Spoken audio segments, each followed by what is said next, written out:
ജ്യേഷ്ഠനെ പരിഗണിക്കണം. എങ്ങനെ? ഉപ്പാനെ കാണുന്ന പരിഗണനയിൽ കാണണം. പിന്നെ ജനങ്ങൾ പറയാം ഉപ്പാനെ കാണുന്ന പോലെ കാണണം ജ്യേഷ്ഠൻ.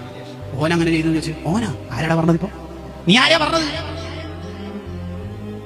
ഇരട്ടകളായി ജനിച്ച രണ്ട് മഹാന്മാർ, അതിലെ ഇളയ മഹാന് പറയാ, ഞാൻ ഇന്നേ വരെ എന്റെ ജ്യേഷ്ഠന്റെ കൂടെ നടന്നിട്ടില്ല, ഇന്ന് വരെ. എന്താ കാരണം? ഇത്രയും കൊല്ലത്തിനിടയിൽ ഞാൻ എന്റെ ഇക്കാക്കയുടെ വേക്കിലല്ലാതെ നടന്നിട്ടില്ല എന്ന് പറയാൻ കാരണം എന്താ? എന്നോട് എന്റെ ചെറിയ പ്രായത്തിൽ തന്നെ ഉമ്മ പറഞ്ഞതിന് ജ്യേഷ്ഠനാന്നുള്ള ബോധം വേണം.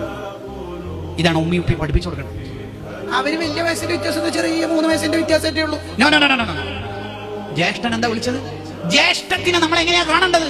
ഉമ്മനെ പരിഗണിക്കുന്ന പോലെ കാണണം ജ്യേഷ്ഠത്തിയെ. നമ്മളെ അനുജനെ നമ്മൾ എങ്ങനെയാ കാണേണ്ടത്? അനുജൻ ഒരു ഷോപ്പ് തുടങ്ങി പൊട്ടിപ്പോയി, ബിസിനസ് പൊട്ടി. ജ്യേഷ്ഠന്റെ പരിഗണന എന്താ വേണ്ടത്?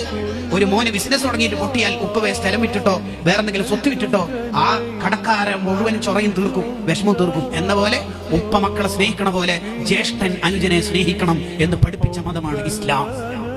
പിന്നെ ജനങ്ങൾ പറയാ ആ മതാണ് നമ്മളൊക്കെ മതം. നമ്മളെ വന്ന എങ്ങനെ?